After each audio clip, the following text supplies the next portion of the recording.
Good morning. Good morning, Barbados. Good morning. Good morning to you. Good morning. Morning, morning, morning. Good morning to you. Good morning.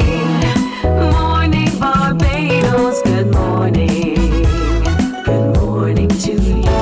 Good morning. Morning, Barbados. Good morning. Wake up, wake up, wake up. Morning to you. Good morning to you and welcome to today. Today is Tuesday, the 28th of October 2025. I'm Pearson Bowen. Wonderful having you company here in Barbados and across the Eastern Caribbean and the rest of the world as well. Always wonderful to have you wake up to keep us company.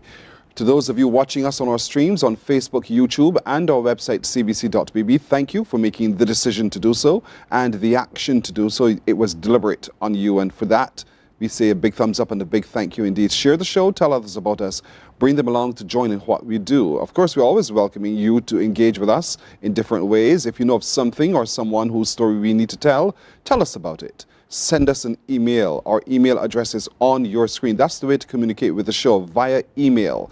That email address is morninbarbados@cbc.bb, morninbarbados@cbc.bb. And to all of you who continue to do so, thank you for doing so as well. There's a lot to get to today, which includes us paying close and keen attention to what's happening in Jamaica as they prepare the folks there for the most powerful hurricane for the year that's expected to impact them in any moment now. Look at your screen, you will see camera angles of just what's happening there, and a lot of what's happening there, you can see the cameras being pounded by wind and rain and how the wind is moving the waters along the streets and the areas as well, the coastal areas.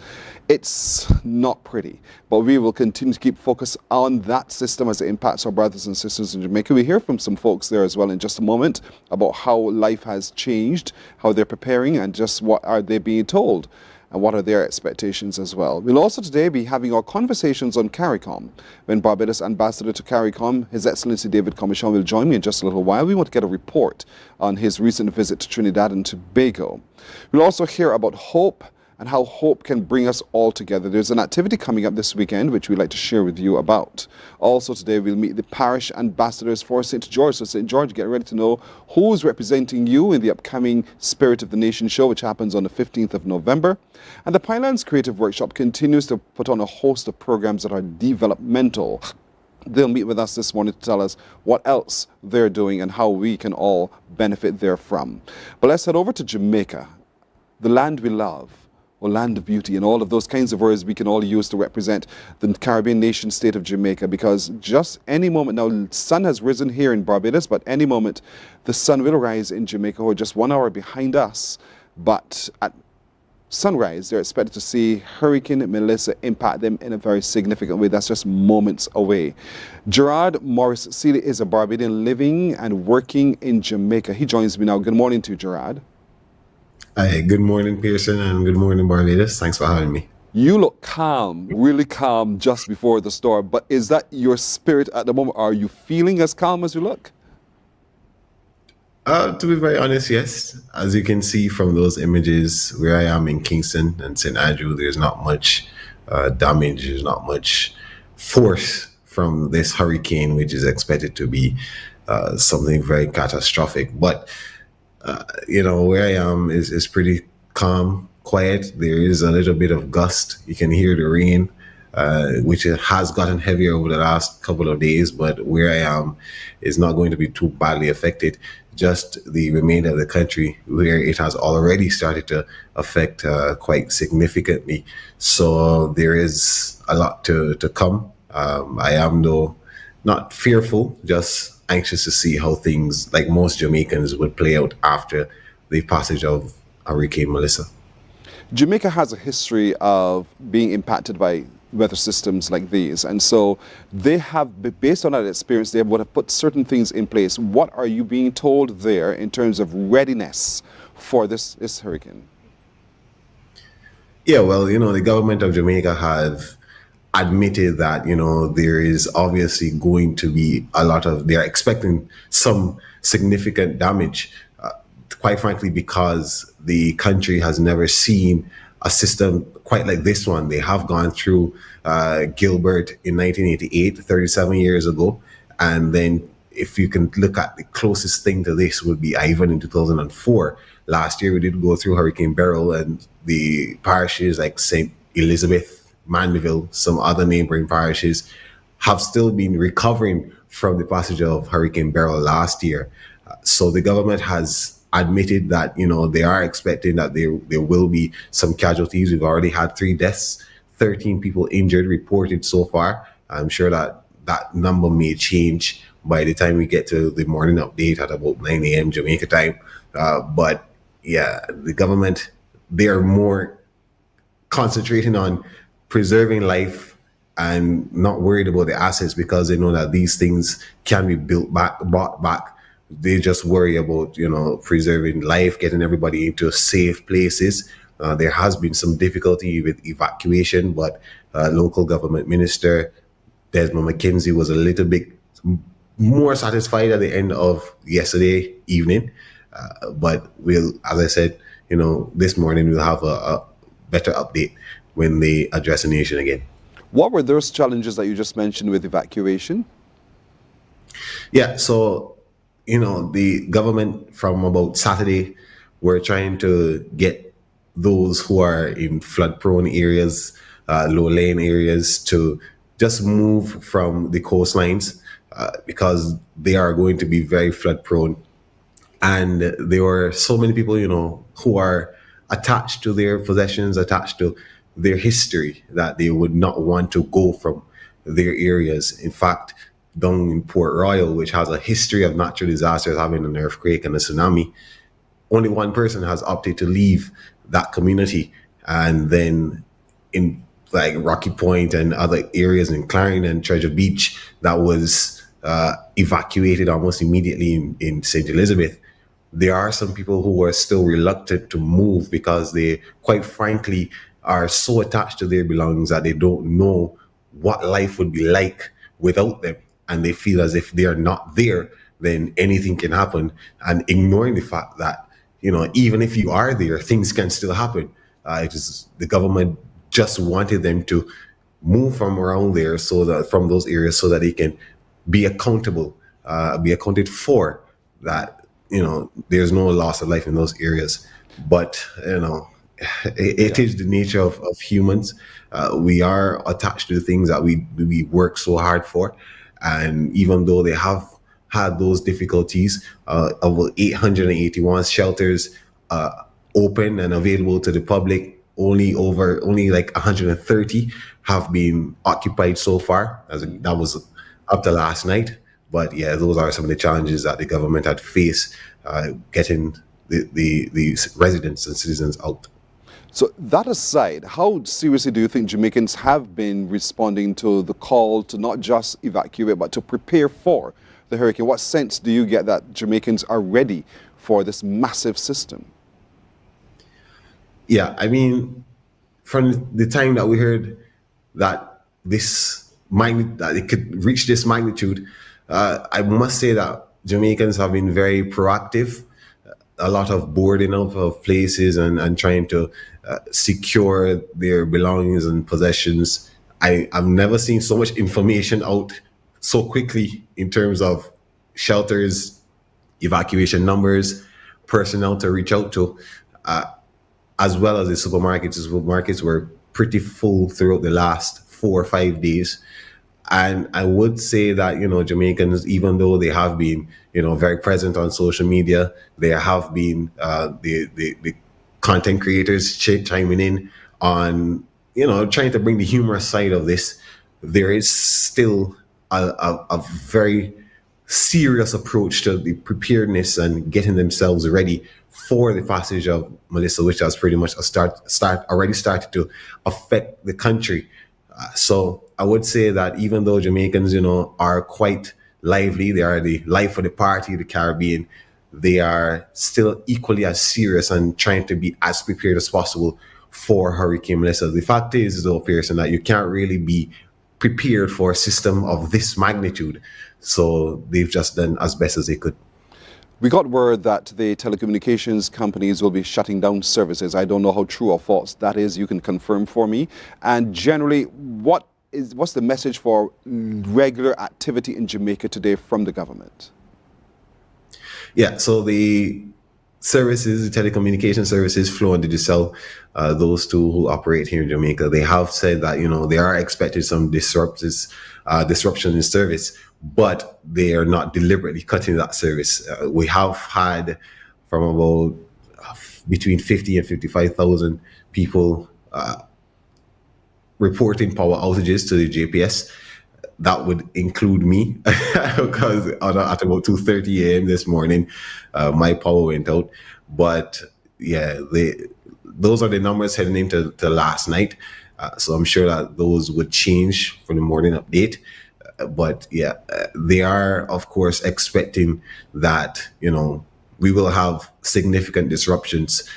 Work remains closed unless you are essential workers. So the JCF, which is the police force here, the constabulary force, that is, the Jamaica Defence Force and the National Reserve, they're out there. The fire brigade also out there doing some work, and as well as the Red Cross. So all of the emergency personnel are there. The first responders are on the ground, and they're trying to respond as quickly as possible to the many calls that I'm sure that they will be getting, because everyone across the island is being affected, even if it is insignificant to grossly significant. Yeah. Now, let's get to you now. What have you done, Gerard, to get you, Gerard, comfortable in preparing for this system? Yeah, well, I just ensured to secure the important documents. Of course, I started there, getting as much information as possible, tuning into the local television stations, listening to the press conferences, ensuring that I'm checking constantly for the information, getting to know my evacuation center, and which is thankfully not too far from where I am. But there is not much I can do to prevent what is happening, but just ensure that in case of emergency, I'm ready to go. I mean, I have my torchlight, which is currently assisting in us doing this interview. But I've done enough, I think, to be prepared as best as possible. All right. I'm sure you'll keep contact with your family in Barbados as well. We want to thank you, Gerard, for waking up to keep us company as well, to bring us the information that you have been able to share with us so far. Stay in touch as best you can as long as power allows you, and we will be expecting you, Gerard, to provide us with the sights and the sounds and the information as critical as we continue to watch what's happening with Hurricane Melissa. But thank you. Stay safe. All right? Thank you so much. You're welcome. Gerard Morris Celia Barbadian, who interned here. He's been plying his trade in Jamaica in sports broadcasting, and he was very willing to be up so early to keep us company, not just to keep us company, but to tell us what's happening there as well. We wish him well along with others. But we'll have more reports throughout the show. We'll take a break right here, and we're coming back in just a moment. Morning, morning, morning. Good morning. Good morning to you. What's healthy and what's hype?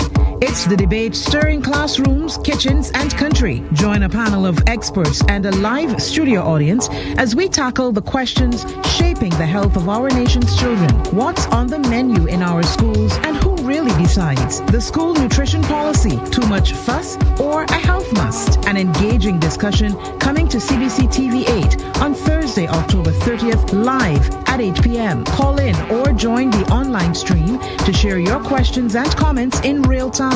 The school nutrition policy is on the table this Thursday on TV 8. Presented in association with the Heart and Stroke Foundation of Barbados and the Barbados Childhood Obesity Prevention Coalition. Don't just tune in, weigh in.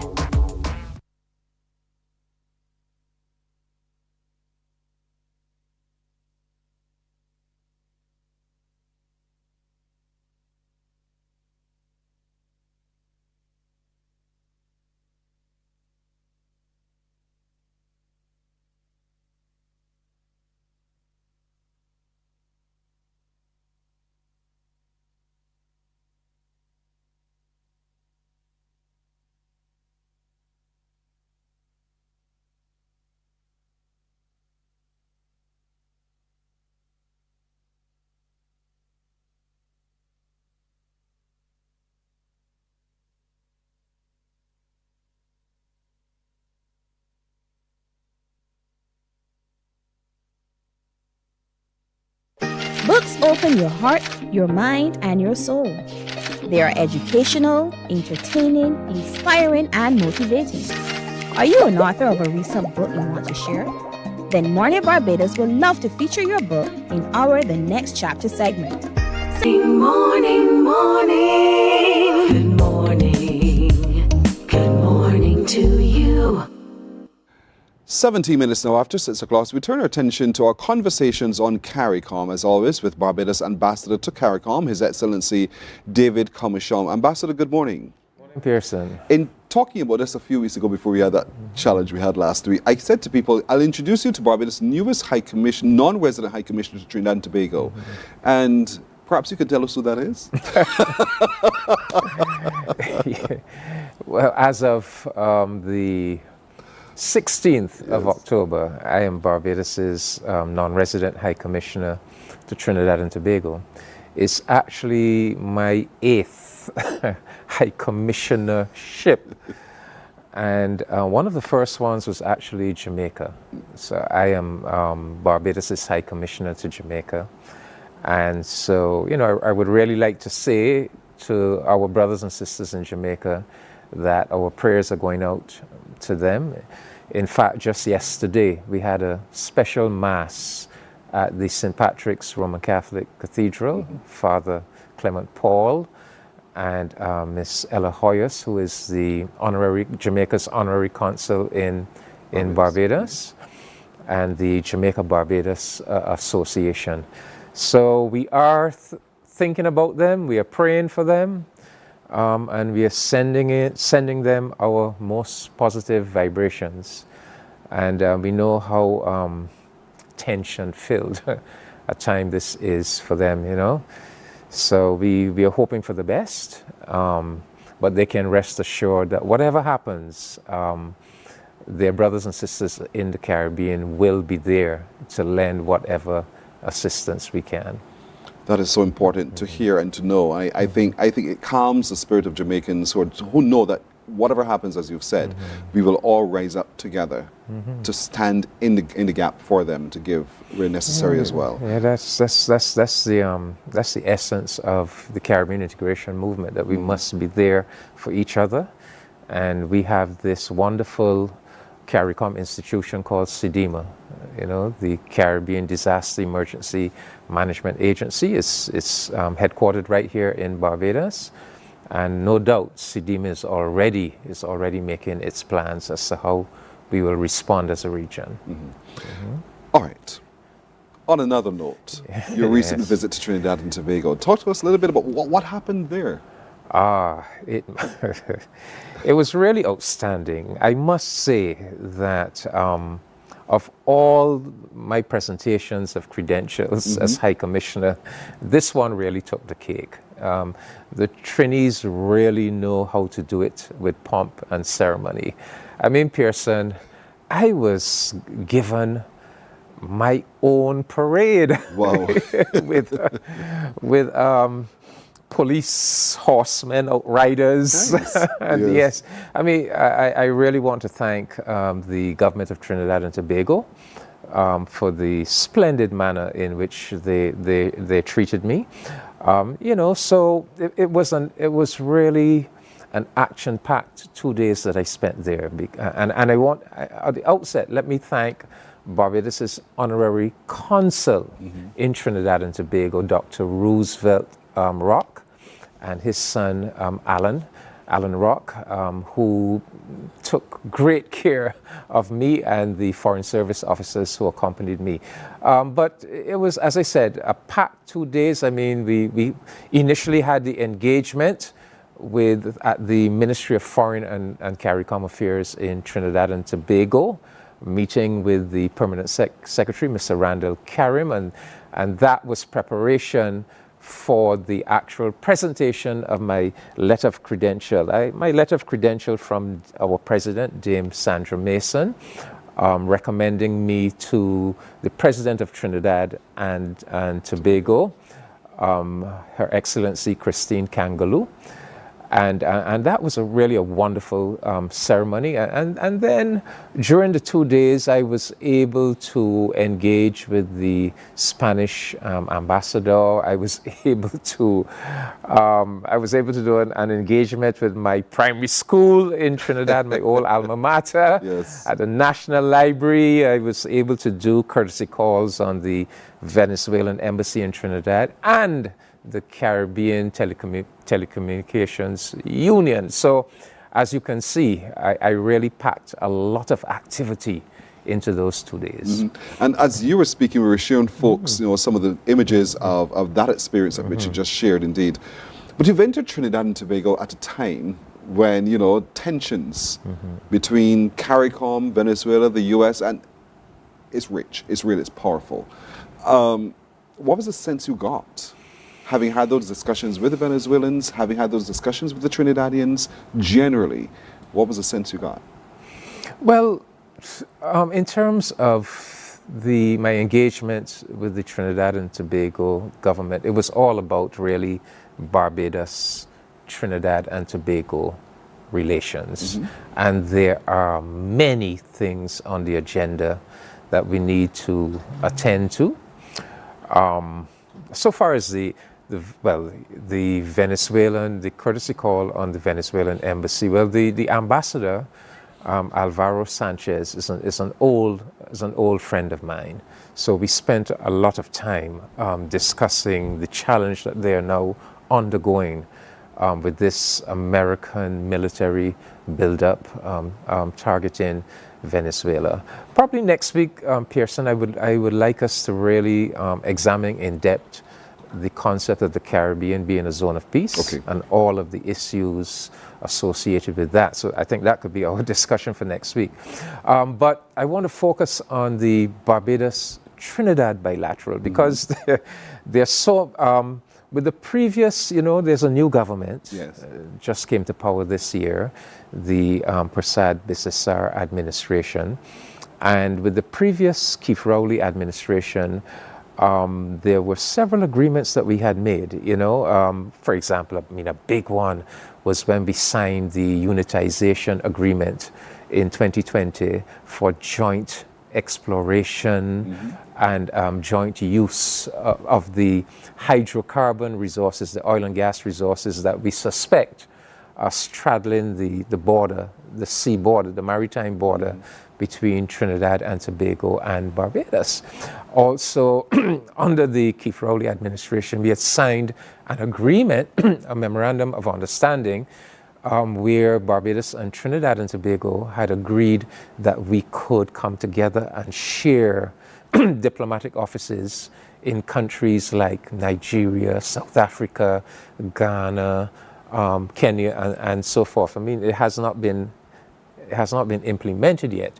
But the point is, there were a number of understandings with the previous administration, and so the question would be, will we be able to carry them forward with the new administration? I think we will, but it's gonna call for us doing some work together. Of course, there's the fishing agreement. We had meetings under the Rowley administration. The last meeting was in about October, November of 2023. We have to pick back up that issue again and bring it to a culmination. And there are several other issues. I think, Trinidad is the biggest economy in CARICOM. It is one of our closest neighbors, just about 200 miles away from Barbados. And there has always been a tremendous intercourse between Barbados and Trinidad and Tobago. So there are many, many possibilities for deepening the bilateral relationship and bringing benefits to both countries. So there's a big agenda for me to work on. Having it been a big agenda, what do you think you want to start first with?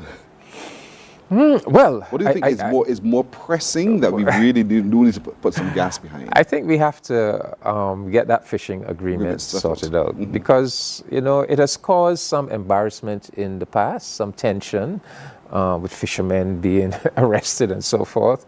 And fortunately, and we keep fingers crossed, We haven't had any such incident for many years now. But we should not keep riding our luck. And, it was agreed between us that we need to come together with other countries in the Eastern Caribbean and the academic community to do a study on the fishing stock. Because, there's this big issue as to whether we're overfishing, whether Barbadian fishers are contributing to an overfishing problem. But the jury is out on that because we don't know if some of this depletion in the fish stock has to do with climate change, global warming, the sargassum invasion. So it was agreed on both sides that we really need knowledge and insight. And so we agreed that we're going to have to carry out some kind of scientific study. But in addition to that, food. There's so many areas. In the area of the arts, I think there's so many things that we can do together, looking at our art forms, whether it's Trinidadian calypso, Barbados spooge, tuck, whether it is dance, whether it is the visual arts. My thinking is that, in our area of the Caribbean, we kind of constitute a kind of natural sub-region. Trinidad, Barbados, maybe Guyana, maybe St. Vincent, Grenada, and that there are many things that we could do together to share strengths and to lift our standards, whether it's in the arts, in sports. I think there are ways in which we could come together in this sub-region to lift our cricket, to lift our football, to lift our track and field, to give our sports persons more competition between each other, better training, lifting standards generally. Then there's the issue of, let's say, the ferry service that we've been speaking about for so long. Dr. Rowley had volunteered that a Trinidad and Tobago ferry would become the core of a new ferry service linking Barbados, Trinidad, Guyana, together. The boat that he had offered turned out not to be so suitable for such long distances, but that project is still very much on the table. So you name it. I think we could collaborate in the area of film, for example. Trinidad has certain advantages in terms of education in film. Barbados has just acquired the Banyan Archives, which is probably the biggest television archive in the Caribbean. We have acquired it, but Prime Minister Motley was very clear. We have acquired it not to keep it for ourselves, but to share it with our Trinidadian brothers and sisters, and indeed with the entire region. So I think all of these areas are great possibilities. I want us to revisit that idea of sharing the embassy space, and the whole idea is that every country doesn't have to go and invest all these resources in its own building, its own administrative staff. We could share. So Trinidad, we have embassies now in Ghana and Kenya. Trinidad does not have embassies in Ghana and Kenya, but they have embassies in Nigeria and South Africa.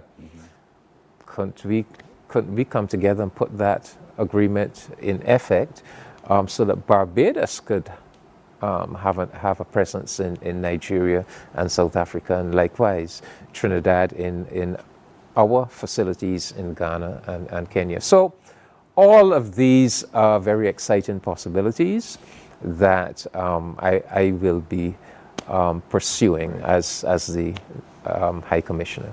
Exciting possibilities means exciting times ahead. But other exciting times are ahead, folks. If you stick around, we'll take you back to David Commichon's early childhood and where he went to school, and take a look at how they responded and reacted to that as well. We'll do that right after this break. That was a treat. Morning, morning, morning. Good morning. Good morning to you. Books open your heart, your mind, and your soul. They are educational, entertaining, inspiring, and motivating. Are you an author of a recent book you want to share? Then Mornin Barbados would love to feature your book in our The Next Chapter segment. Send us an email to morninbarbados@cbc.bb. That's morning without the G. Come and let us turn those pages together.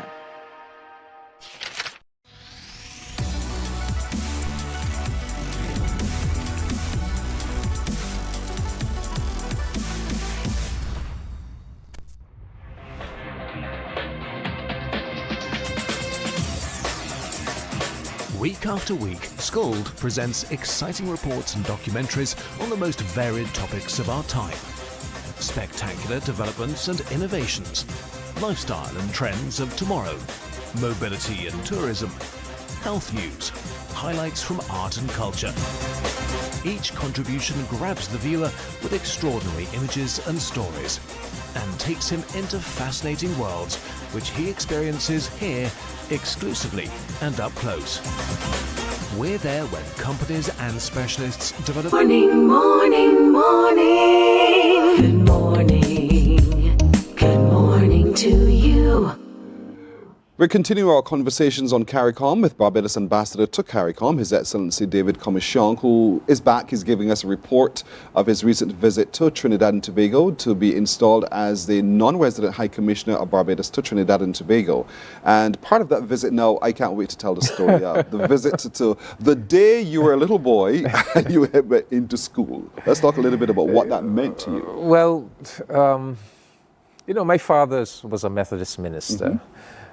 So the Methodist ministers move around from island to island, 5 years here, 5 years there. So I happened to be born when he was stationed in St. Vincent. But at the age of 6, he was transferred to Trinidad and Tobago. And so I moved to Trinidad, and I went to school at a very famous primary school called Tranquility Primary.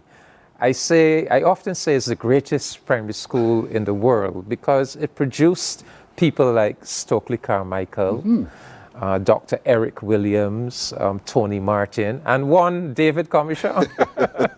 So I had when I was making arrangements to go to Trinidad to be installed as High Commissioner, the question arose, well, what engagements would you like to do? So I said, well, if I could visit my old primary school and engage with the students and make a presentation of some books to the school, I would like to do that. And so, yes, that was one of the highlights of the visit. I can't imagine what that was.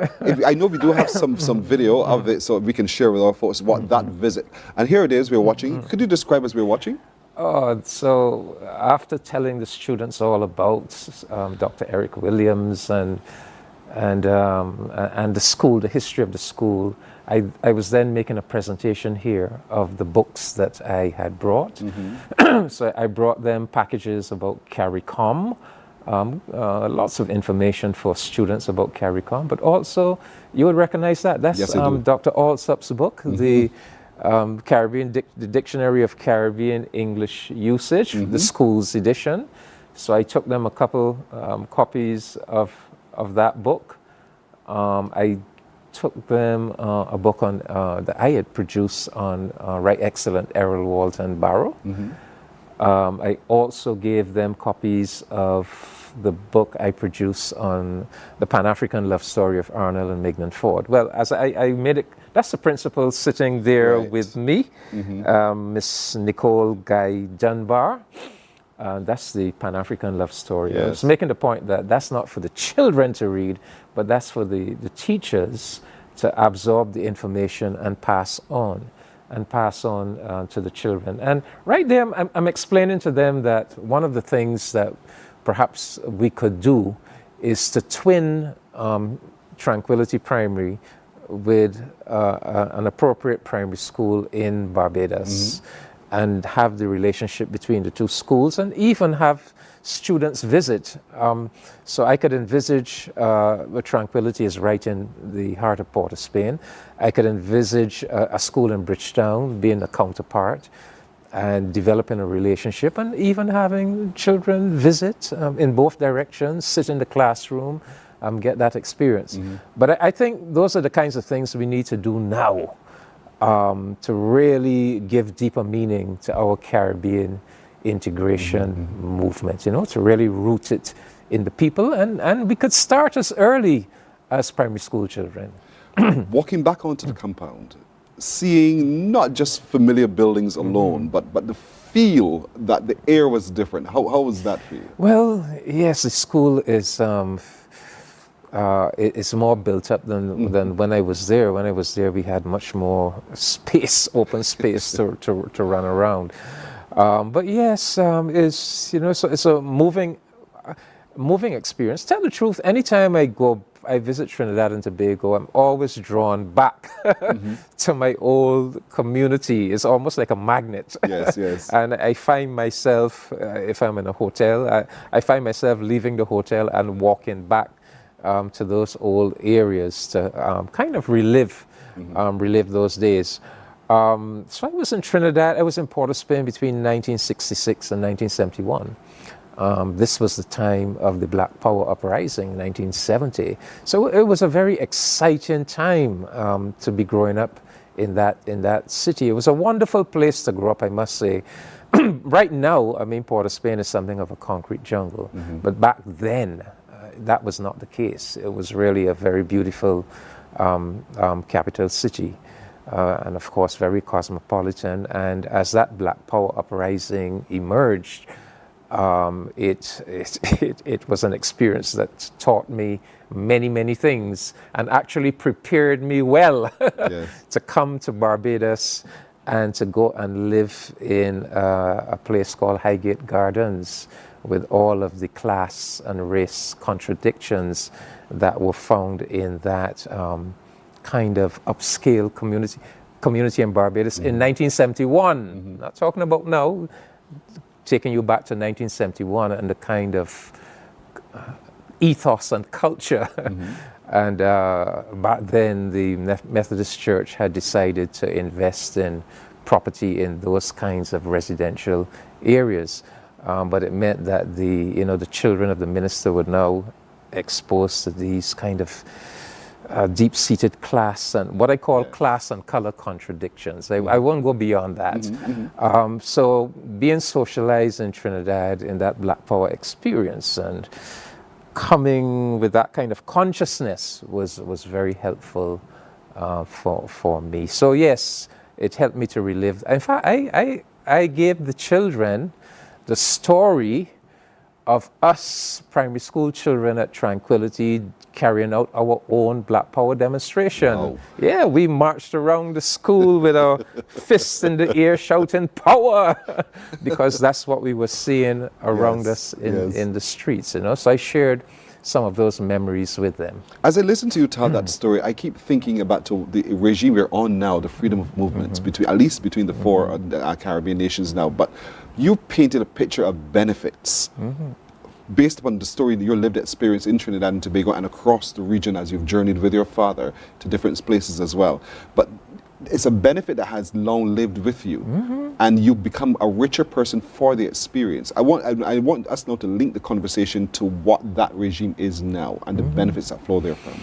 Yes, I tell people I've gone through 3 accents in my lifetime. I initially used to speak with a Vincentian accent. I then acquired a Trinidadian accent. When I came to Barbados, I remember my friends nicknaming me Wires because that's how I pronounce wire. Yes. So and then I've transformed to a predominantly Barbadian accent.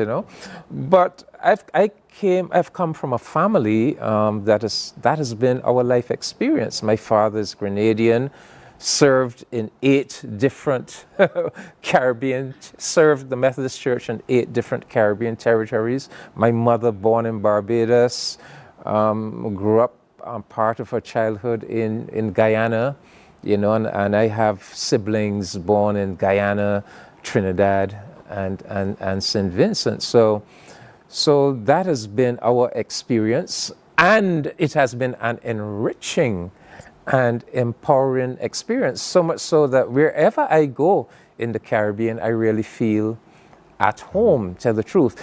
And I'm trying to explain to people that we have to make our region a special place for our youth, for our Caribbean youth.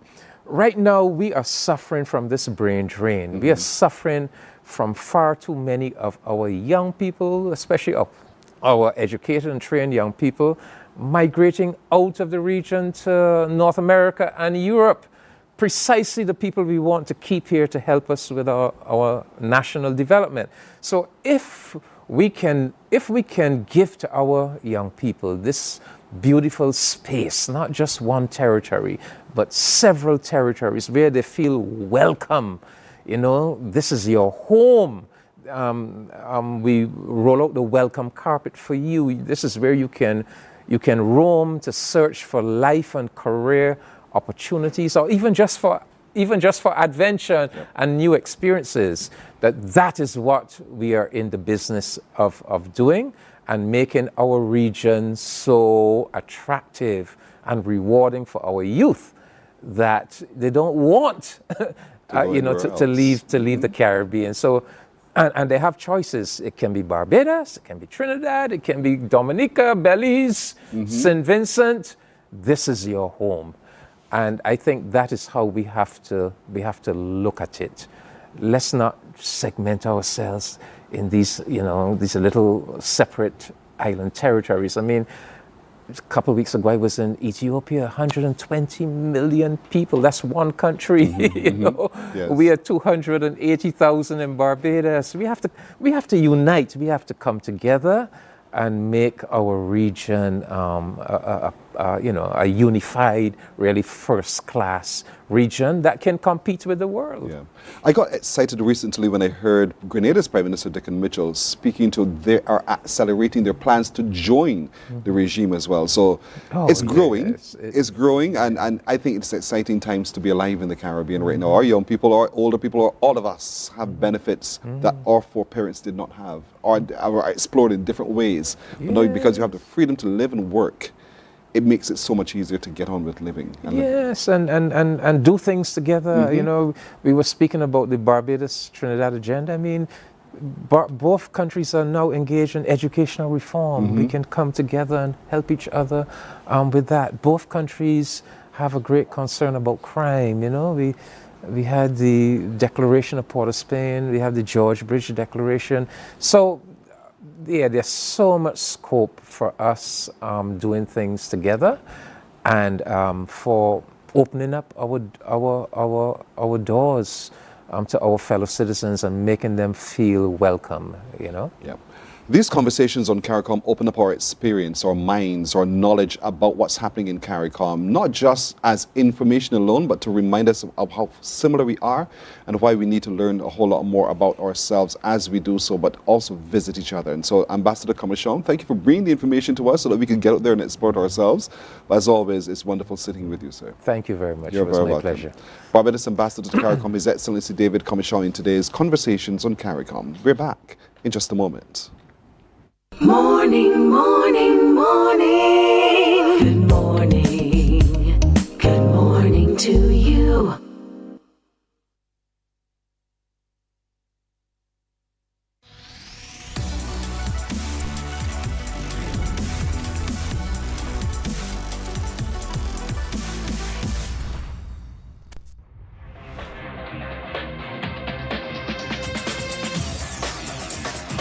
Week after week, Scold presents exciting reports and documentaries on the most varied topics of our time. Spectacular developments and innovations, lifestyle and trends of tomorrow, mobility and tourism, health news, highlights from art and culture. Each contribution grabs the viewer with extraordinary images and stories and takes him into fascinating worlds which he experiences here exclusively and up close. We're there when companies and specialists develop super satellites for a global network in space and can look behind the scenes. Scold is a window to everything that is there or is yet to come. Fly with us through time to better understand today and tomorrow. You've always wanted that. Schooled, a look into the future. Our world today is not the world God wants it to be. One of the reasons, which will surprise many, is that our planet, its governments, and its peoples are all living under the weight of Satan's rule.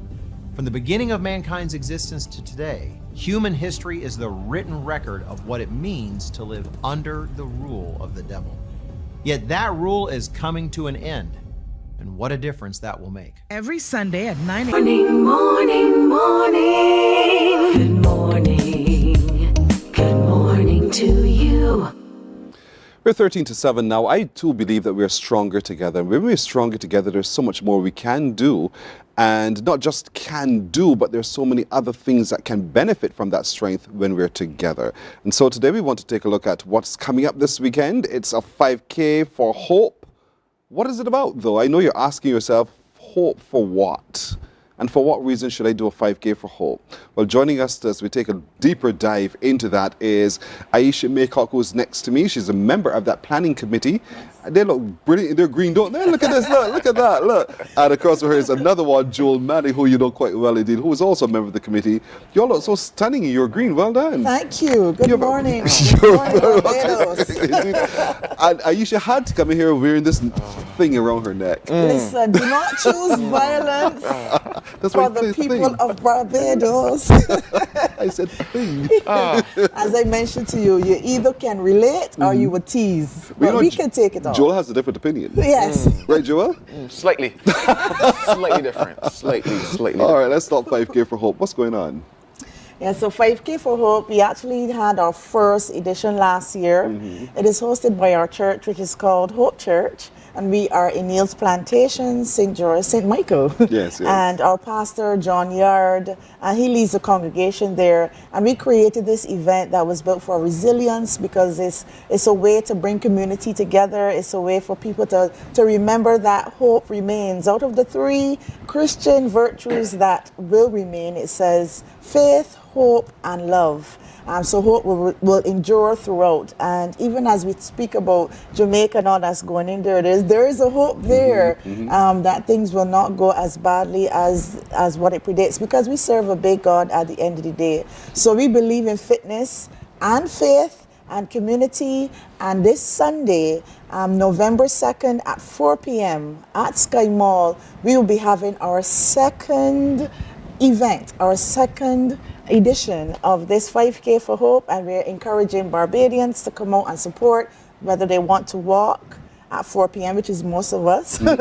Everybody think, this is a very fit athlete, trust me, I will be walking. Yes. Or you can run at 3:50, or you can just come and volunteer to register, just to be a part of the event. We will be going through the community that is around Sky Mall, so we're asking even those that are there to come and cheer for us as we go through, but it's going to be amazing. So we start at we assemble at Sky Mall, Yes. we start from Sky Mall, Yeah. and then we go where? Plot me this 5K route. Yeah. All right, so Julie, I have that? can open the phone, right? Yeah. To really give this full route, because I'd be very directionally challenged in Okay. Barbados. I drive by the map. So basically, we're going to start at Sky Mall. We're actually using the back entrance of Sky Mall. We head from there, and we turn onto Cutting Road. Right. From there, we head on to Pasture Road, and we follow that road around to Monroe Junction. I'm not too sure if you're following where we are. I'm following you. Oh, you know out there too, Pearson? Yeah. Oh, okay. I didn't know you know. So we take an immediate right on to Salters, Tenantry Road, and follow right on to Highway 4. Because your church is relatively nearby there. Yes, Right. near that particular area. Because we actually pass, in the end, close to the road that the church will actually be on, Okay, so to speak. where we're coming back. Right. Yeah, so then we turn left at Highway 4 Junction and follow the road to Norman Nels roundabout. So basically, to get to the church, we have to pass Norman Nels roundabout. Right. But we now turn left at Norman Nels roundabout, and we head back up to the Bus of Emancipation roundabout. Then we turn into Sky Mall, and we done. It sounds short, it sounds sweet, but it's 5.1K. It's a little more than the 5K. Just about. Well, who cares? They're just going to be having a good time. It's great Yes. fellowship. That's what it's about. And so the theme Stronger Together means something, Joel. Why Stronger Together for this? There's this saying, and I love it. It's a case of, if you want to go, go alone. if you want to go far, go together. And that's pretty much what this is about, the ability for us all to continue in life, because nothing about life is easy. I tell people that, you know, it's a case of nothing about life is easy. And if you truly want to go the distance, then you need a community around you. Is something that I truly learned over the last year, how important community is in terms of the ability just to make it in life, you know. So in terms of what this theme really embodies is a case of us all coming together and holding hands, walking, laughing, and yes, having fun as it relates to being able to sweat and be healthy, but also knowing that there's somebody who probably is going through something similar to you that you might not have known, but walking next to them, having that conversation for over the course of 30 minutes, or if you're a little slower, 47 minutes, you know, that He's can tell timed you, himself. that can then create a bond and a friendship that lasts beyond just the walk. So it really is about building bonds, building friendships, and knowing that you are not doing this life alone, that we're doing this together and you're actually stronger together. Aisha, why are you all doing this at all? Why are you having this 5K for Hope? So last year and this year as well too, it will be part of our fundraising event. We're building a new home, which will be a community space for our Hope Restore, which is our Give Back project. At church, it will be to create a space for our youth arm, creative center. We actually wanted to make it a space that's not just for the body of Christ, but it can be used for anybody to come there and to find some peace, find a haven, find a community, plug into something that is meaningful, where you have a sense of belonging.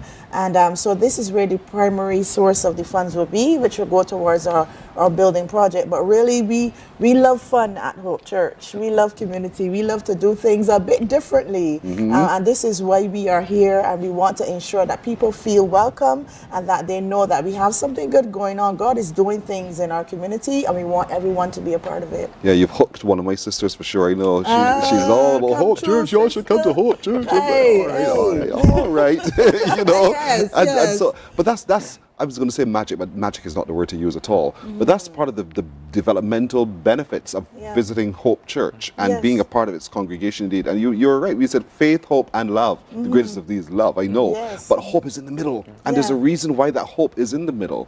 Because as we have the faith, they have the hope. And then because of the hope, we can express the love. And you know, sometimes we think the Bible is just written words. The Bible is written for a reason, the way it is written and presented for a reason. And so those 3 words were ordered in that way for a reason. So understand that reason, folks. I'm not preaching at you this morning. I'm just sharing what it is. So this is happening this Sunday. Do we need to register, Joel? Yes, and how? Of course, Pearson. Of course, one must register because that's how you get your pretty green shirt. So in terms of registration, you can actually head on to our social platform, which is Instagram. You can head to Hope Church BB, and there's a link in our bio that you can click, and that gives you your registration form. If you want to actually have a conversation with someone, well, we have persons that you can talk with.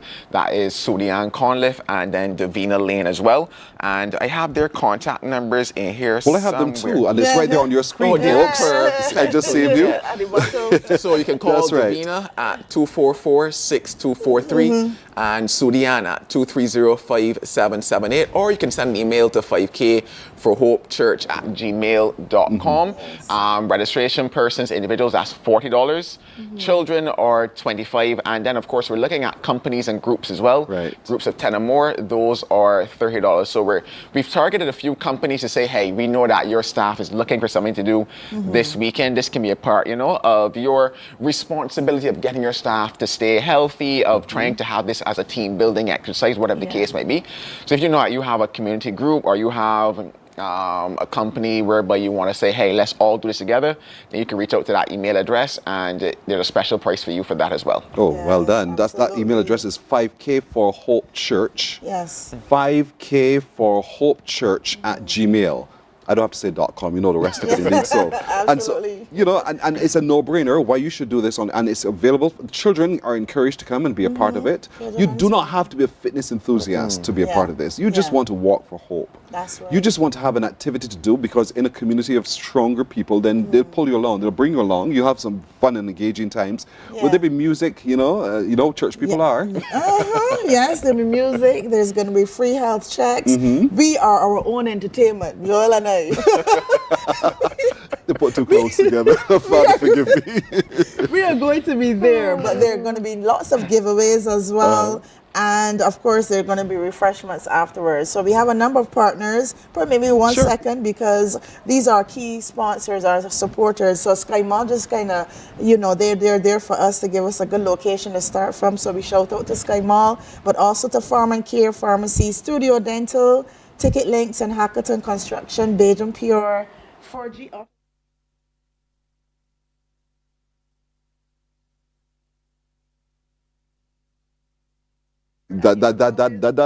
All right, so we're going to be crossing the border here. We're crossing the border here. All right. So a big thanks to all of your supporters who've come on board to help you with this one. But the shirts are so beautiful, and they're varying sizes. They all cut the same in the neck. Yes. Okay, fine. Yeah. Because So you know, there's their not a ladies male want size V-neck, and want female V-neck. size. Yeah, I know, but we prefer to keep it simple, because when you start to drill down, then people are going to be like, It gets picky and unnecessary. Yes. And so, look at how beautiful the color is, folks. Isn't it stunning? This is Walk for Hope. It's a 5K, indeed, and we want to encourage you, because all the funds go towards them helping in a greater way to create a space where everyone can come, not just practice their faith, but practice their skills as well. God has given us many talents. And so to be able to express those talents in a very meaningful way, this space is necessary. And so the Hope Church is encouraging you to be a part of it. Register to DAY. Register as quickly as possible, because registration is going very, very quickly. And if you're coming as a group, they want to be sure they can accommodate your numbers. And you need to register, but you can call Davina on 244-6243, 244-6243. Or you can call Sudian. I love her name, Sudian. Her number is 230-5778, 230-5778. Or drop an email. That email address is 5kforhopechurch@gmail.com. 5kforhopechurch@gmail.com. Register today. Registration, the cost of each church drops if you register in larger groups. If you register as the individual, you pay just slightly more. But registration is available for children and for adults and for groups, and it's available today. So I want to encourage all of you to do so. And it's not a race. It's not a race, right? No. It's not a race. It's just a walk. A 5K for Walk for Hope. Yes, it's a walk. The walk is at 4 p.m., but we do have runners. They're going to run at 3:50 p.m. Right. We do have a warm-up session from 3:30. We're asking people to come for 3. So there's going to be some pre-race activities as well, too, to get you in the mood, to get you plugged in, and to make sure that you get out of the traffic, because we do expect a number of people that are going to be there. Last year, we had over 300 people. So this year we are expecting many more as we pick up some steam, and people are coming on board. This is year 2. Yes, and it's going to be bigger than. Wow, yes, this is great. Yes, absolutely. This is brilliant. Thank you so much, Aisha. Yes, thank you, thank Joel, you. No as problem. well. All the best with this, folks. Registration is open. Register right now. Don't waste time. Register right now. All right, we'll take a break here. We're back in a moment. Morning, morning, morning. Good morning. Good morning to you. Our world today is not the world God wants it to be. One of the reasons, which will surprise many, is that our planet, its governments, and its peoples are all living under the weight of Satan's rule. From the beginning of mankind's existence to today, human history is the written record of what it means to live under the rule of the devil. Yet that rule is coming to an end, and what a difference that will make. Every Sunday at 9 a.m. on CBC TV 8, tune in for Tomorrow's World, sponsored by the Living Church of God. Some ask, what makes Barbados so special? We at Mornin Barbados say it's you, our exceptional youth. You are talented, resilient, and inspirational. You are the epitome of the Barbadian spirit, testing the boundaries of your creativity. If you are an entrepreneur, artist, baker, designer, author, or have done anything you think should be highlighted, email us at morninbarbados@cbc.bb. Let us show the world our exceptional Bajan youth. From the beautiful shores of the gem of the Caribbean, Barbados, home of the amazing Harrison's Cave, the tantalizing Oystins Bay Garden. Morning, morning. Good morning. Good morning to you. Let's take a look at the news now. Attorney General Dale Marshall believes there could be a link between violence at home and violence in the street. He explained why at the opening ceremony of a regional symposium to advance state response on domestic violence held at the Hilton Resort. Anesta Henry reports. Concern is growing about the rise in youth crime, and one government minister believes the roots go deeper than what the statistics show. Just under a week ago, the Barbados Police Service raised concerns about the hundreds of young people being charged for criminal offenses. Today, Attorney General Dale Marshall is suggesting that there may be a link between domestic violence and youth crime. And I don't know that there's a scientifically established causal relationship between domestic violence and youth involved in crime. If there is, I'd be happy if you would share it with me. But I think it is almost intuitive that such a relationship would exist, because it stands to reason that a family relationship, a family environment where domestic violence is a feature is going to be a dysfunctional family. And I think our experience shows that dysfunctional families are often the breeding ground for young individuals who are involved in crime. Over the past year, 2 16-year-olds have been charged for fatal shootings, and several teenagers face the law for subjecting parts of the island to a reign of terror, including robberies and stealing cars. And I think that when we look at the family relationship, we will find that they are the products of dysfunctional families. The AG says the Criminal Justice Research and Planning Unit is leading research into these patterns. Some victims of crime are attending the symposium hosted by the Office of the Attorney General in partnership with the Inter-American Development Bank and the Caribbean Development Bank. I wanted them to be part of this dialogue, and I'm very happy that some of them have consented to be here. So it's going to be a sensitive subject for us, and in many respects, the solutions are not just going to be found in terms of what laws we can draft. The solutions are also going to be found in what community responses we can provide to help to lift up those individuals who suffer from these challenges. IDB Country Representative Karina Cockburn says addressing domestic violence presents a complex challenge for the state. Domestic violence cannot be addressed through isolated interventions. It demands whole of government collaboration, strong institutions, survivor-centered systems, and deep partnerships across security, justice, gender, social services, civil society, and development actors. In Barbados, between 2016 and 2018, at least one report of domestic violence per day was made to the police. Anesta Henry, CBC News. A call has been made for more officers and teachers to be trained to mediate conflict, especially when it comes to the island's youth. That opportunity was provided yesterday at a workshop put on by the Barbados Society of Psychology on improving communications and conflict resolution. Rachel Agard has that story. Several educators and law enforcement officers have gone back to the classroom. They're engaging in a training session with the Barbados Society of Psychology to better deal with conflict resolution in their various areas.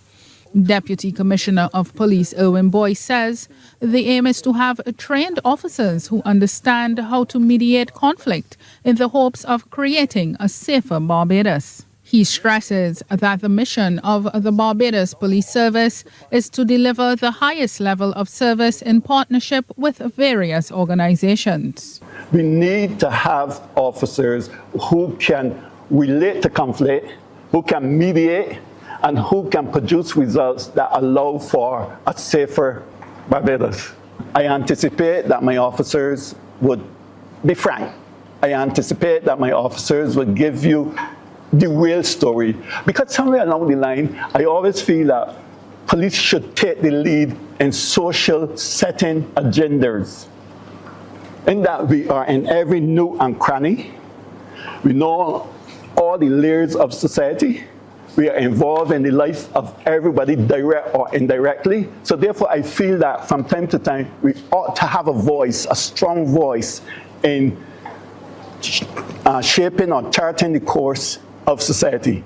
Meanwhile, Deputy Chief Education Officer Julia Beckel says the efforts of the Barbados Society of Psychology align with those of the Ministry of Educational Transformation. It marries well with our plans to have the best teachers in the world as we continue to work towards having the best education system in the world. This workshop will enhance the effectiveness of 30 of our teachers as they delve into the principles of social and emotional learning, enhance their communication skills, and develop the ability to listen more actively, among other benefits, of course. And we expect that having had this experience, our teachers will be able to return to their respective schools better equipped to assist our students in themselves being more aware of their emotions and the importance of understanding others. The program was sponsored by the Maria Holder Memorial Trust and forms part of the Society's mandate to foster mental wellness for all and to help empower communities. Rachel Agard, CBC News. 2 men charged in connection with 2 murders committed earlier this month have been remanded to prison. 22-year-old Hassan Alessandro Hazel Grant of Jessamine Avenue, Bayville, St. Michael, appeared in the District A Criminal Court yesterday, charged with killing Akil Hines. 36-year-old Hines was shot while at Sandbox Avenue, Bayville, on the 6th of October. Hazel Grant will return to court on the 24th of November.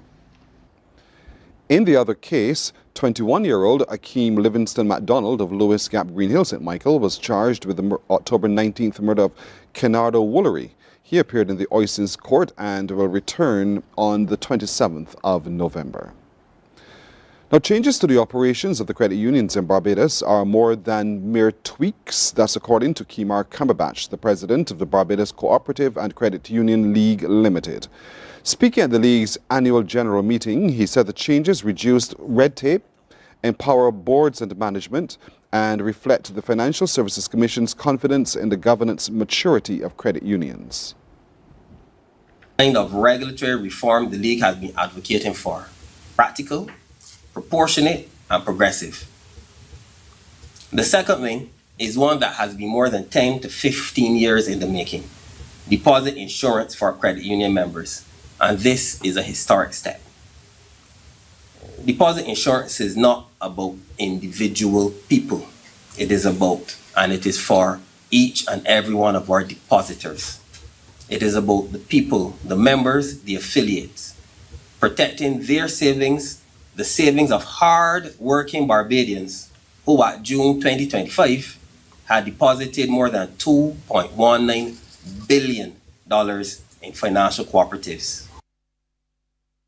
Mr. Cumberbatch said legislative drafting process is underway and onboarding is expected early in the new year. We are therefore thrilled that members can soon rest assured that this new layer of security will be there for their savings. Most important, the framework will have the backing, the full faith of the government of Barbados. This is therefore not about creating burdens for credit unions, but about building strong, responsible institutions that members can trust. Now, West Indies have struck the opening blow in the T20 series against Bangladesh. Opting to bat first at Chattogram yesterday, the Windies posted a solid 165 for 3 in their 20 overs. Captain Shea Hope was calm and composed, finishing unbeaten on 46, while player of the match Rovman Powell in his 100th T20 international also stood firm with 44 not out. Bangladesh were then bowled out for 149 in 19.4 overs. Jason Holder and Jaden Seals took 3 for 31 and 3 for 32 respectively.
Well, the next T20 is scheduled for tomorrow. That's a look at news. More news right here on TV8 coming up at 12 noon. Morning Barbados is back in a moment.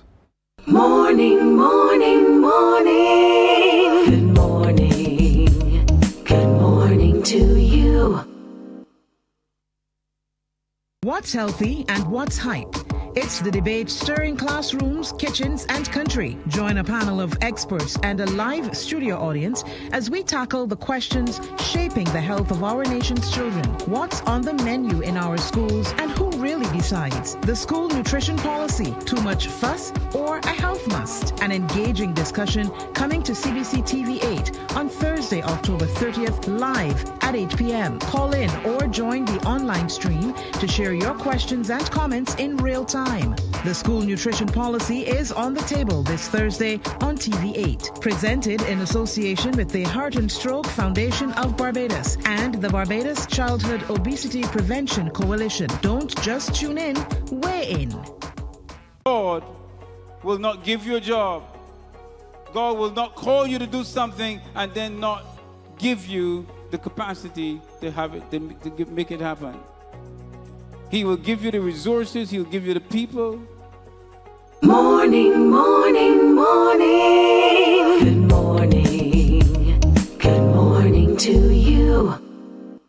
We're 14 and a half minutes past 7 o'clock in Barbados. It is 14 and a half minutes past 6 o'clock in Jamaica. That's where we go now to get the latest update on how Hurricane Melissa is impacting the island and how Jamaicans are preparing or have been preparing for the impact of Hurricane Melissa. We're joined this morning by Patrice Mandraj, who is a radio news editor with Edge 105 FM in Jamaica, as well as Eugene Morgan, who is an attorney at law. To both of you, good morning. Good morning. Patrice, I'll start with you.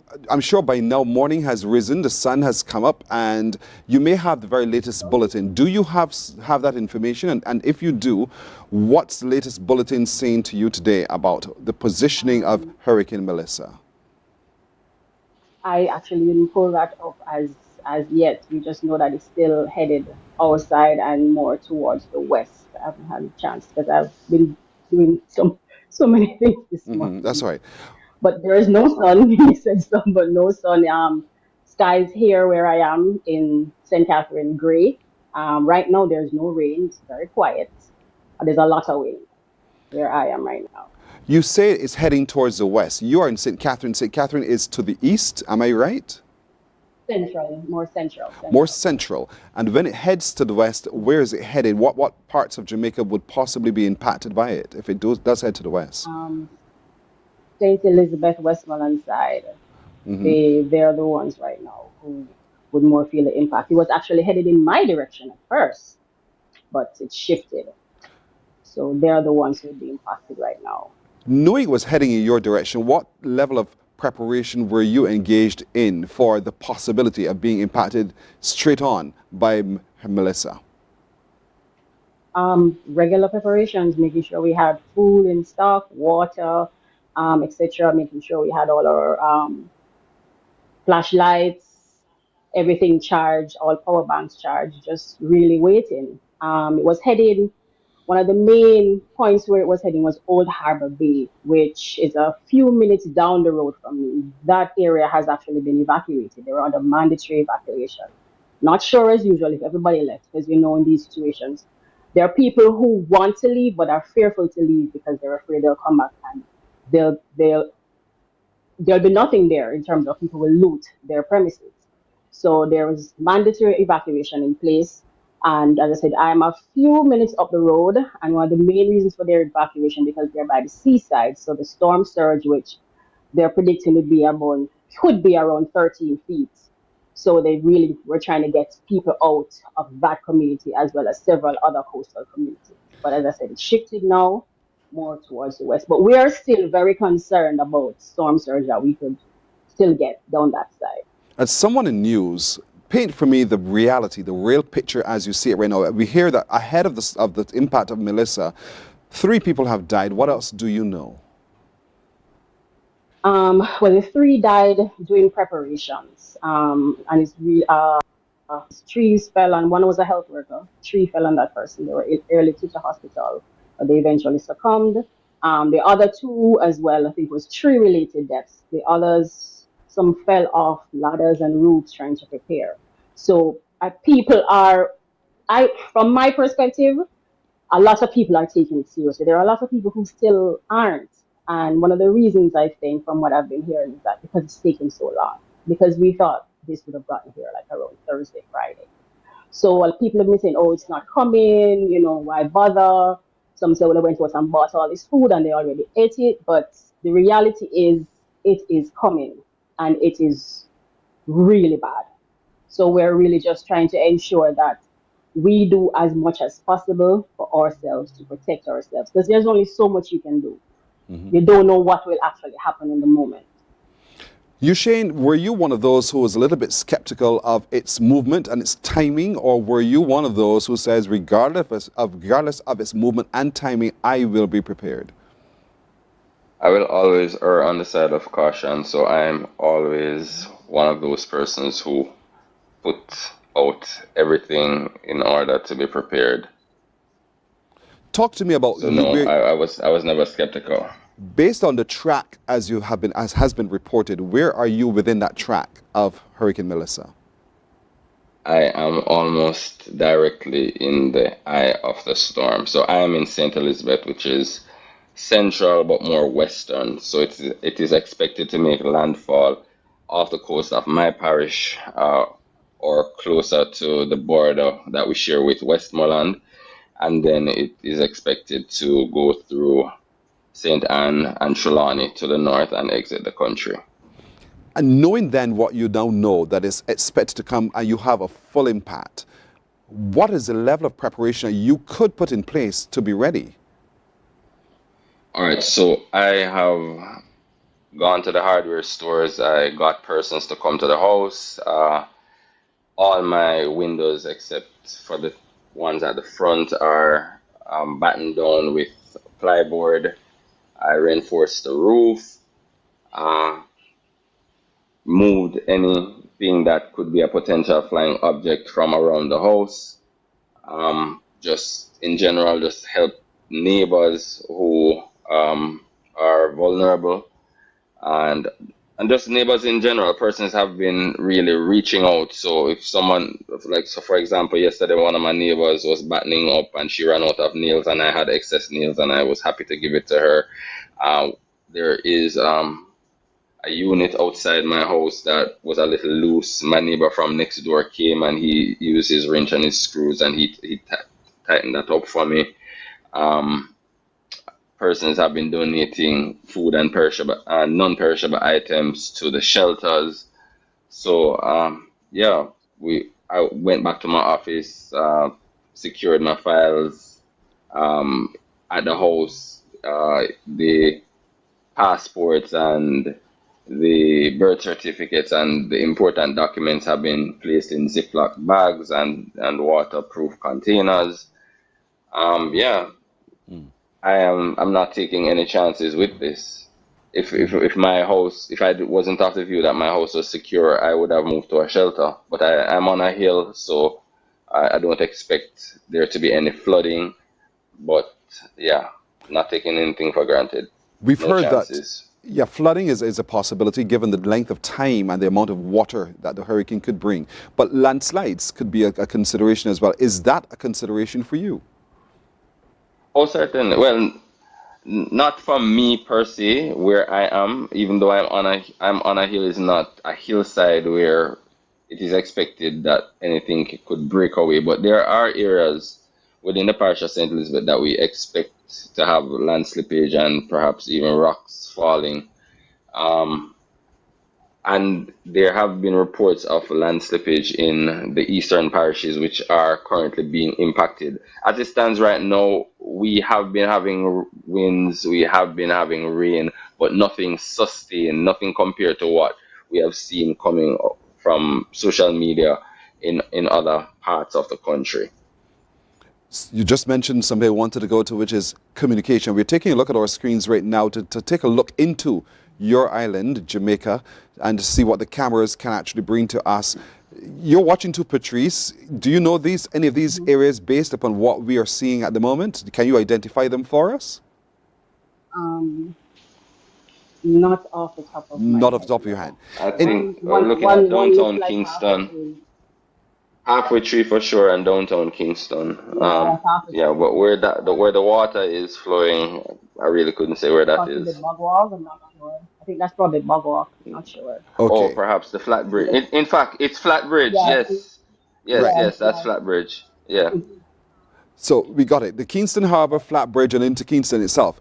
Patrice, in Yeah. terms of access to information so that you keep your audiences informed and informed with correct information as well. I just heard Yushin talking about social media. What access has your station had to accurate information, whether it's from the government or from the other agencies? Governments and other agencies, definitely, because there are too many fake reports on social media. Yes, you have those that are true, but there are a lot of fake ones. And just about every minister at their daily press conferences that they have once, sometimes twice a day, have been reminding people stick to the official channels. Even our local government minister yesterday, he begged people, he said, listen, I've gotten messages that people don't want to go to shelters because they say they have to pay a fee. That is not true. Just come as you are, come with what you have, and you'll get into a shelter. So they've been begging people. There were rumors on social media that our power company was going to cut power yesterday, and there was a literal schedule online telling you which parishes would lose power when. That wasn't true. So they've been begging people to stick to the original and official channels. Government, utility companies, all their social media sites, because they post information as it comes out and send emails. So that's what we've been sticking to. Can you give us a sense of the plan for our vulnerable communities, whether it be not just children, but people with disabilities? Has that been also communicated as to what to do if you find yourself a member of those kind of special communities? The main thing they have been doing is just trying to evacuate people. As I said, 7 vulnerable communities have been under mandatory evacuation since Sunday night. As of now, I'm not sure the numbers of people who actually left because they sent our bus system, JUTC system, into those communities, begging people to leave. Besides that, they've been actually making that plea since last week. They went in on Saturday. A few left. They put in the mandatory orders on Sunday. People were leaving. Yesterday's press briefing around midday, local government minister, again, there are 881 shelters. And only 76 had people up to midday yesterday. 970 something people were in 76 shelters across the country. And they were expecting roughly 50,000 people. So you can imagine people just don't want to leave. Again, it's because a lot of them are afraid to leave their properties because in the past they've been looted. And some are just hell bent on staying there because they don't want to leave. This is my home, etc., etc. So that has been one of the biggest fights, I would say, that's been going on. But they've been warning them, this is the worst we've ever seen. You have to leave. We can't do anything for you after a certain time because when the winds and rains are going on, you cannot expect first responders to go into the communities and pull you out. Absolutely. And that happens. I remember that happening last year with Beryl. And I want to talk about your memories as well, because, and I'll start with you, Shane. Is this, I know it's the most powerful to impact Jamaica, but is this the first for you, the first hurricane system or weather system of this nature to impact Jamaica? Have you lived through any of them before? And if so, what are some of the lessons you've learned? And I'll ask both of you to answer that question, starting with you, Shane.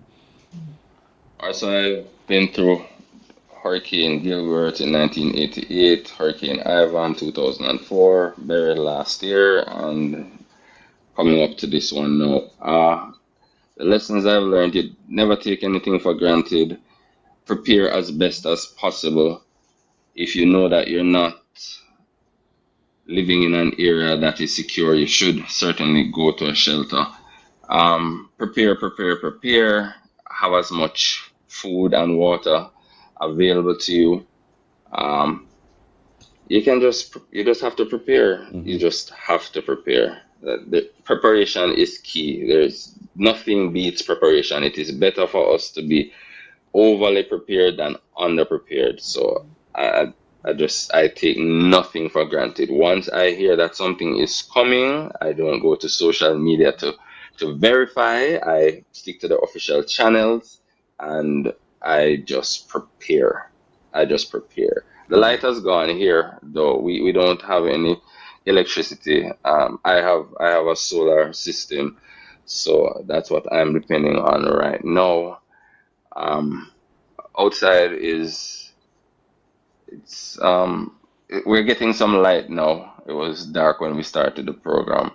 We're not having any rains as we speak, but we expect that it's going to come. But as best as I could, I am prepared.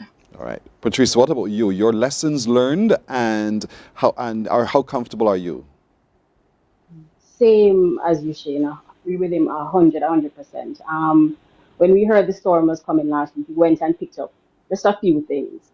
But then on Saturday, I actually went and did my regular month-end shopping, except for the perishables, because I said, just in case it hits hard and, everything is in disarray, I would still have stuff at home. So we made sure as soon as we heard it, okay, get all of those things done. We are just, as I said, literally just waiting. In terms of past hurricanes, similar to you, Shane, I was a child in Gilbert. I remember Ivan. I couldn't leave. I was actually supposed to leave the country the day after Ivan because I was going away to school. And I couldn't leave. I had to wait until the airport road was completely impassable. So, and very last year for us, we lost power, I think, for 2 days. And of course, internet system was down, data was down. So I know what that is like. And based on what we're hearing, we're expecting it to be worse because our power company actually said that what they are foreseeing and if what we're hearing is coming, it's not about restoration, it's about rebuilding the grid. They already brought in, I think, 60 linesmen. So as soon as something goes wrong, they want to have them on it. So that just kind of tells you the severity of what we're expecting.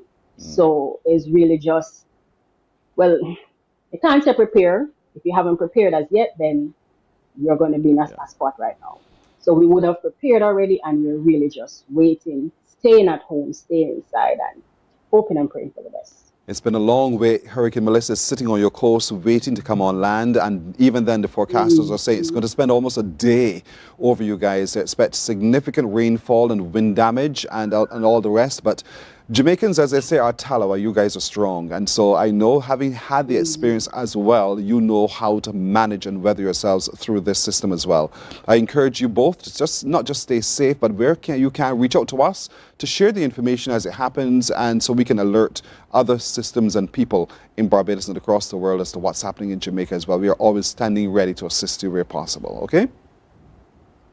Thank you. Thank you. You're very welcome. Thank you to Patrice Mandridge, who is with Edge 105 FM, and Ushane Morgan, an attorney at law, Jamaicans, who are standing by for the impact of Hurricane Melissa, which is now the most powerful hurricane to ever impact Jamaica. But we too, as Barbadians, will sit and wait to share the information as it arrives so that we can stand ready for our brothers and sisters in Jamaica. We're coming back on Morning Barbados in just a moment. Morning, morning, morning. Good morning. Good morning to you. God will not give you a job. God will not call you to do something and then not give you the capacity to have it, to make it happen. He will give you the resources. He'll give you the people. Not only will he equip you with ideas, but he will equip you with favor, as he did Nehemiah. Turn on the latest episode of Infinite Possibilities, only on CBC TV8, every Sunday at 1:30 p.m., sponsored by Covenant Life Teaching Center. Welcome to Nature's Discount, the ultimate health food store. At Nature's Discount, we have thousands of quality products at great prices. Hi guys, Dottie here with Nature's Discount, and today we are talking about Solar Ray, microbiome, probiotics, and why you should be taking them. And we have well over 3,000 amazing products to help you get healthy. For your health tips, tune in to CBC TV8 every Monday, Tuesday, and Thursday for Nature's Discount, sponsored by Get Healthy Incorporated. 98.1 The One, your number one party station. With an audience from 18 to 40, we keep you engaged, energized, and entertained. Choose 98.1 FM, the one.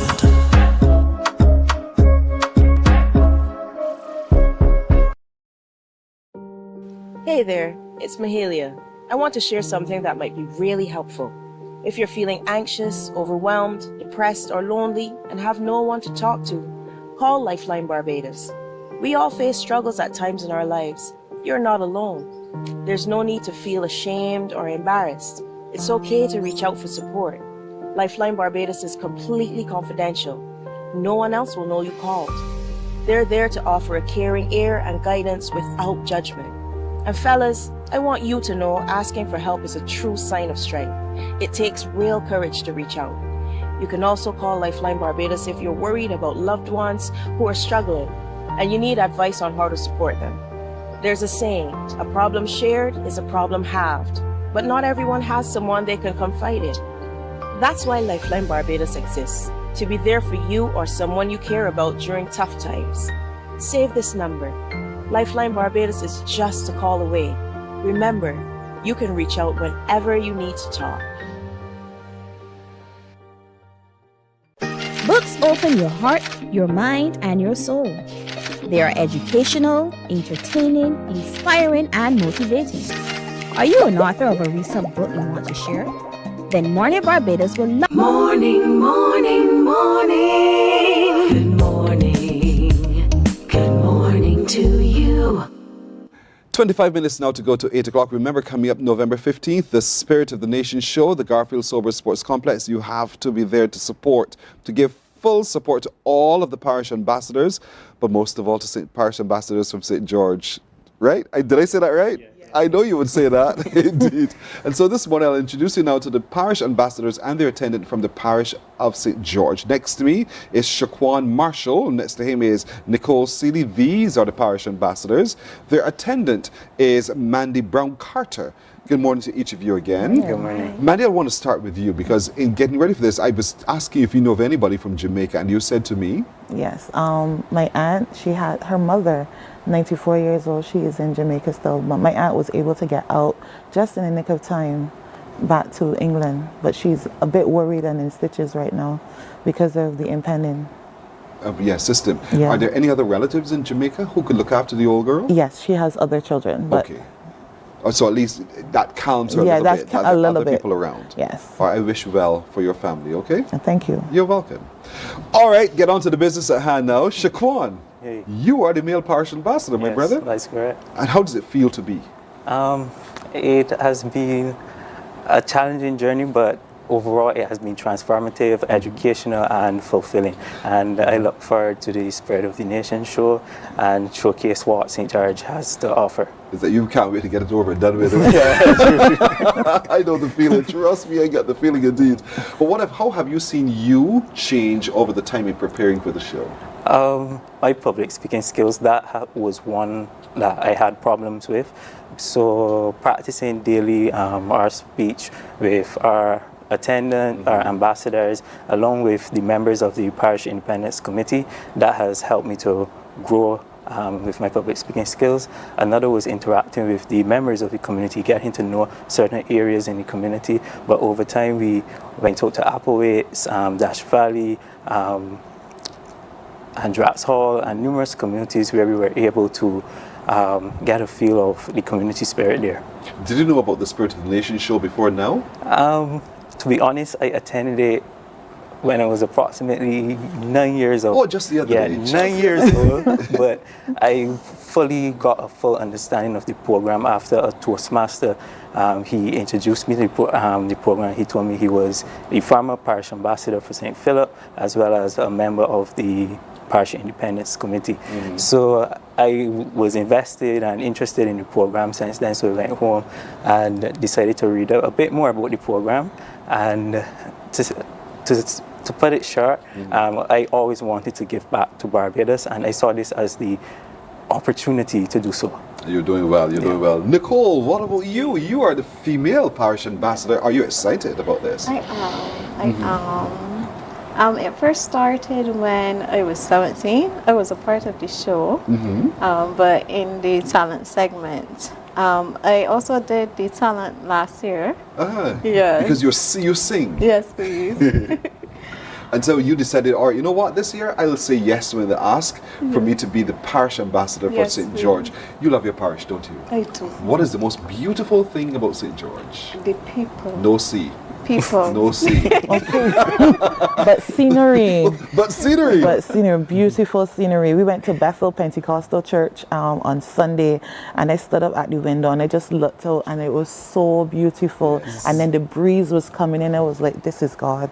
Indeed. It is a beautiful parish indeed. Really lush green, and it's called a breadbasket for a reason. Correct. Because there's lots of vegetation there that feeds our island indeed. And so, Nicole, having decided, yes, I shall be, what have you been doing to prepare yourself to be, not just be the parish ambassador, but to win this competition?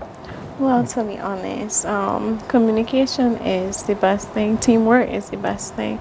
So I've been communicating with my partner and my attendant. We have meetings, regular meetings, and we talk to each other a lot to find out what each other really needs, what our needs are.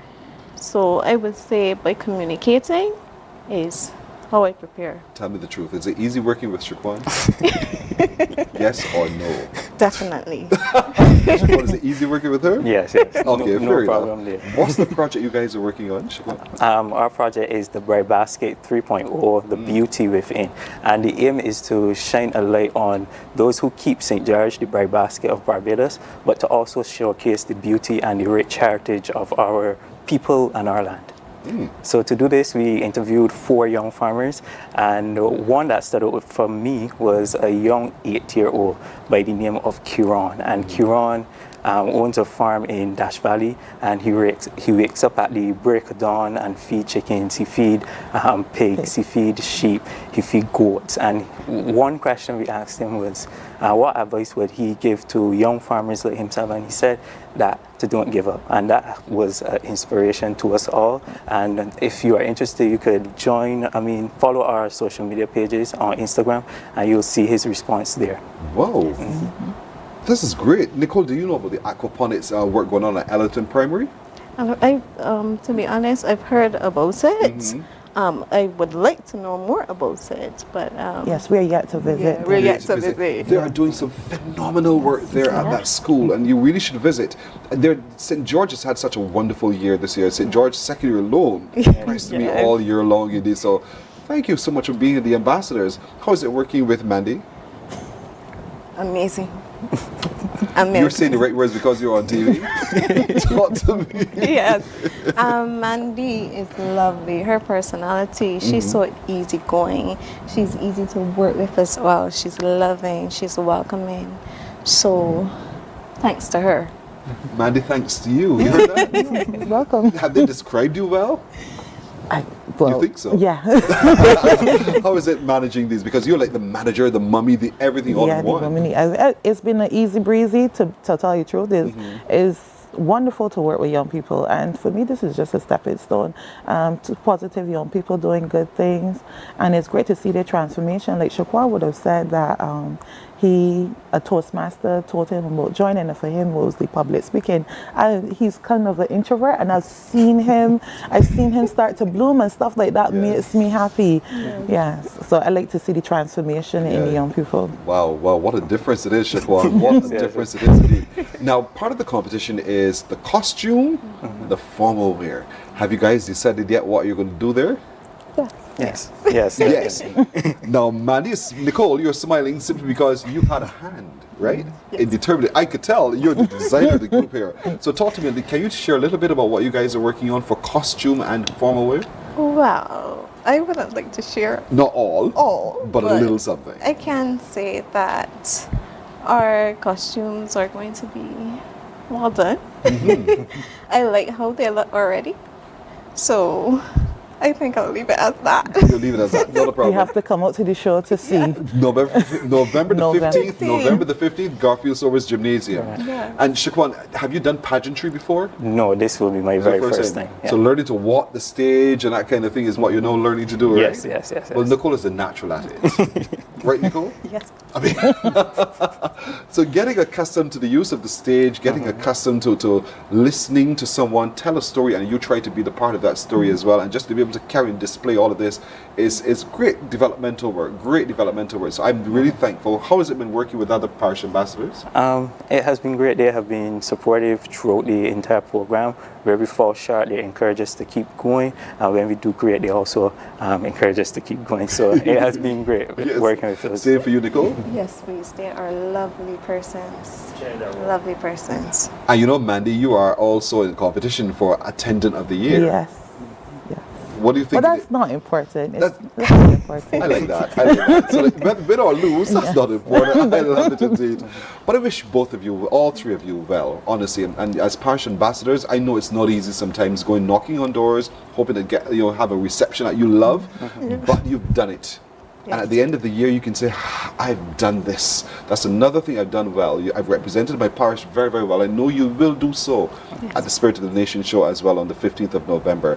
I want to encourage all of you viewing who are from St. George or from Barbados, just come, fill the gymnasium. Give full support to these young people who have taken the time to develop projects that can benefit our society indeed. And so I want to encourage you to be at the show.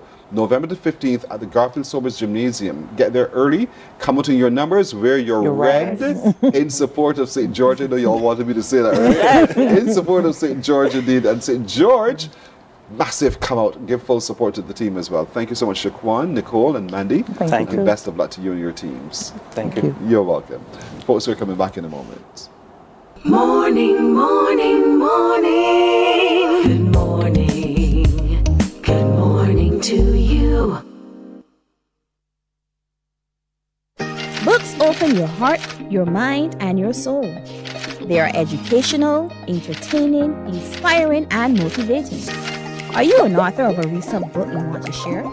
Then Mornin Barbados would love to feature your book in our The Next Chapter segment.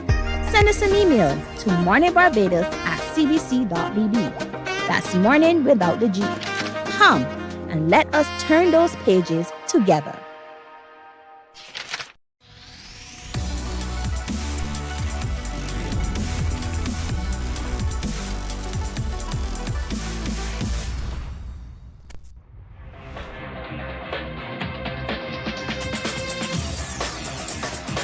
Week after week, Scold presents exciting reports and documentaries on the most varied topics of our time. Spectacular developments and innovations, lifestyle and trends of tomorrow, mobility and tourism, health news, highlights from art and culture. Each contribution grabs the viewer with extraordinary images and stories and takes him into fascinating worlds which he experiences here exclusively and up close. We're there when companies and specialists develop super satellites for a global network in space and can look behind the scenes. Scold is a window to everything that is there or is yet to come. Fly with us through time to better understand today and tomorrow. You've always wanted that. Scold, a look into the future. Our world today is not the world God wants it to be.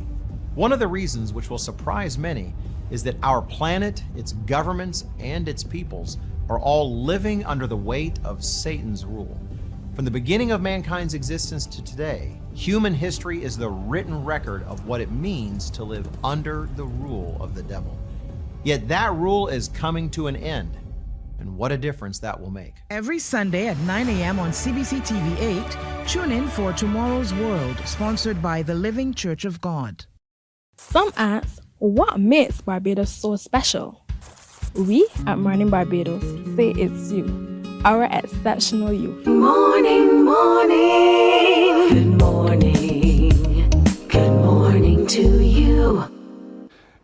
As it happens, we are 47 minutes after 7 o'clock. And as it happens, 47 years of service to the community, Pinelands Creative Workshop. Isn't that wonderful, Sophia? Yes, great timing. It is perfect timing, as a matter of fact. Sophia Graves, as you know, is the Chief Executive Officer of the Pinelands Creative Workshop, and I'd say marked this significant milestone, 47 years.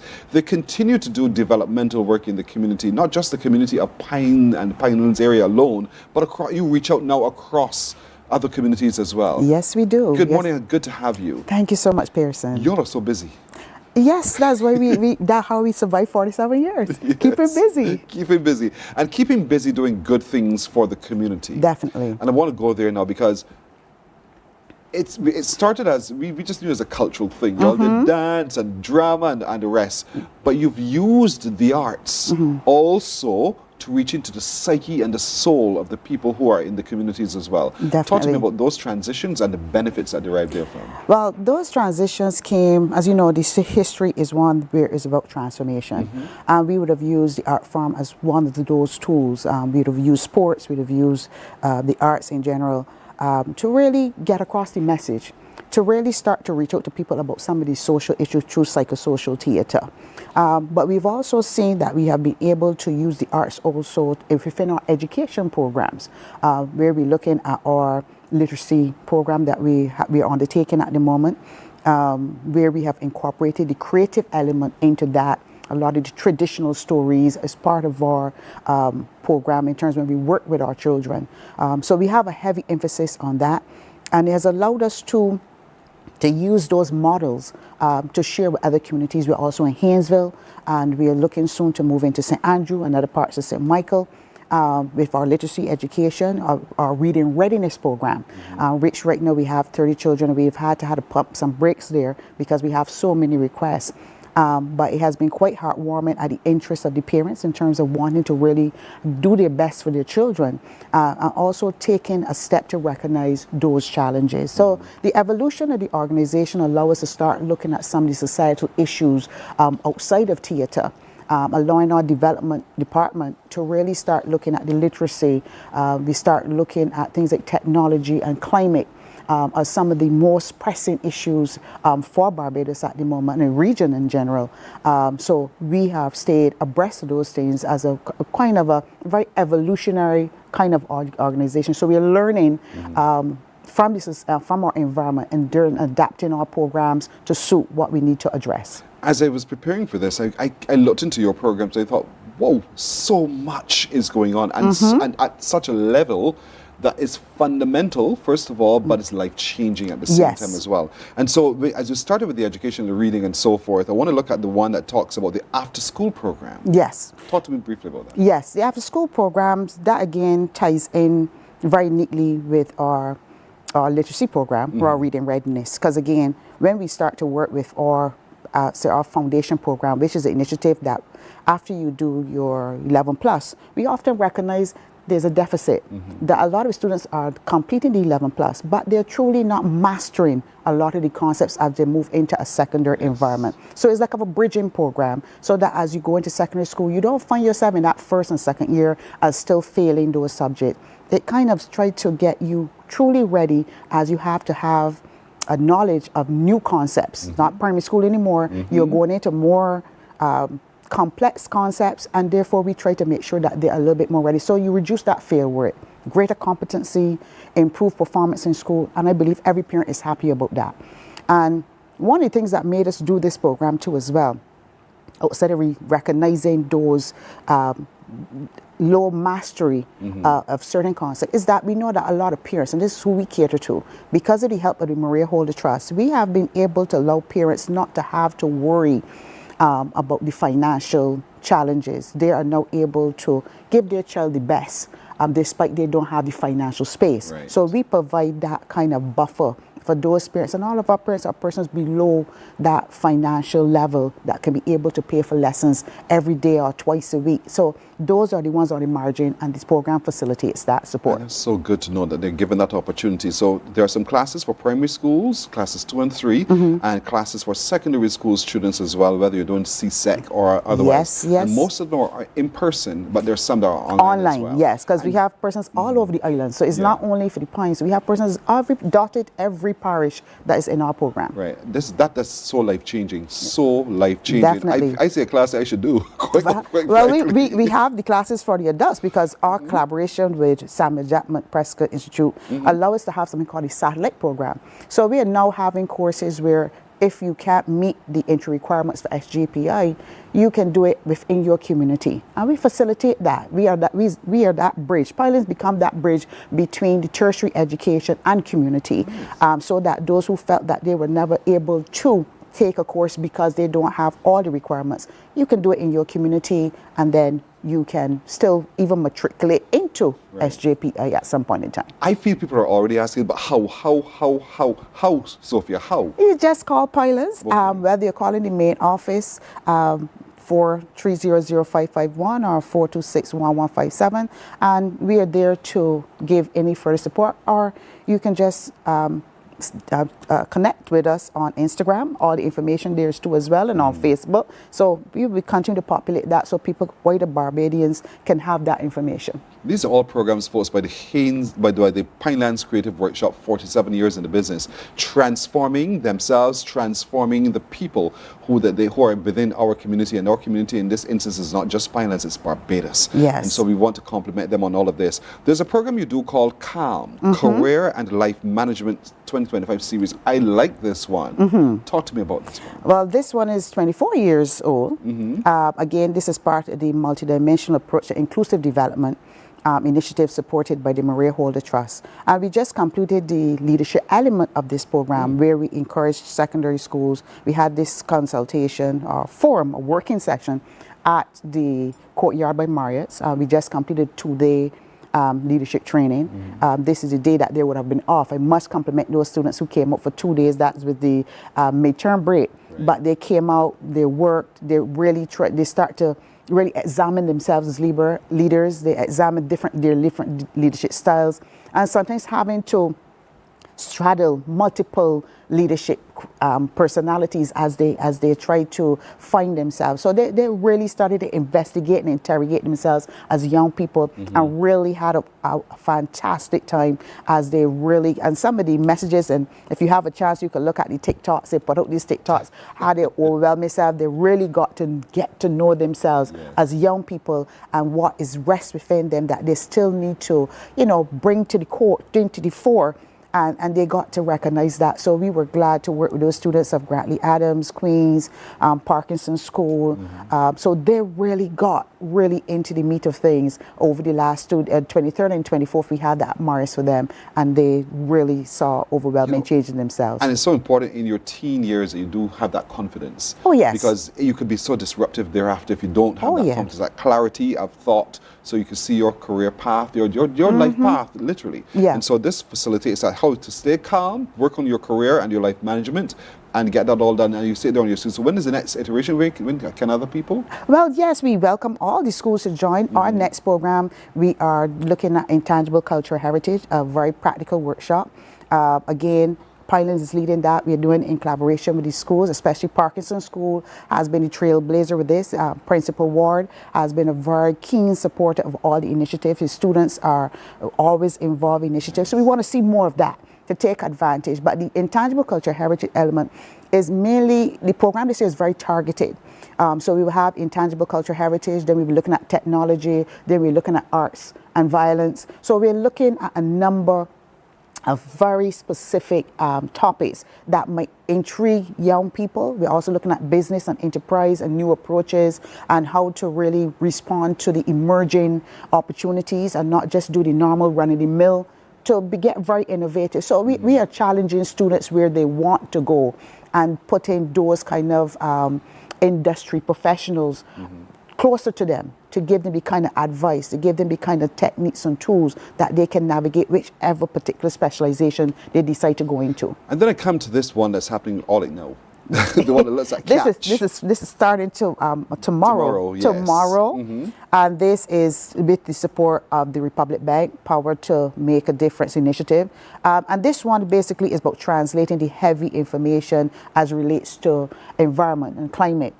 So that as educators, whether it's cultural, normal and formal and informal educators, can now translate that information so young people, adults can really understand and get on board. They catch it and they get on board. Correct. And they get on board in terms of behavioral change and how we handle our environment, how we deal with our spaces, and basically making sure that it's an all-inclusive approach in terms of climate and not just top-down but bottom-up approach. I want you to look at your screen, folks. This is free, but you need to register. The registration link is also there as well. It's 29th to 31st, 9:30 a.m. to 4 p.m. in the seminar room. This is upstairs at Sky Mall here in Haggett Hall. Register and be a part of it. It's a training workshop geared towards early childhood educators, teachers, non-formal educators, community leaders, and cultural practitioners. This is really fantastic. You know, you've got so much. I'm out of breath. Talking about the work of finance. That is only. And it's only a pick the litter you have this morning, but there's a lot of work. But Pilots is still, you know, bringing a lot more to the table. Music programs coming on board through the same MADE program, multi-dimensional approach to inclusive development. Right. So there's a lot going on. So we want Barbadians to recognize the value of having these initiatives in their community and come out, get involved. The schools as well, guidance counselors and principals can contact us. Let us give these opportunities to young people, and they're quality opportunities.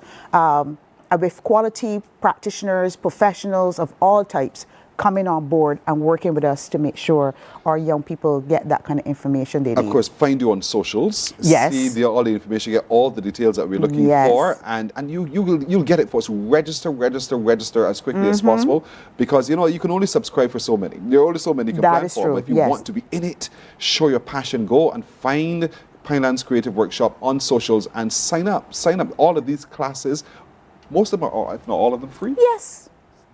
You get it? You heard the answer?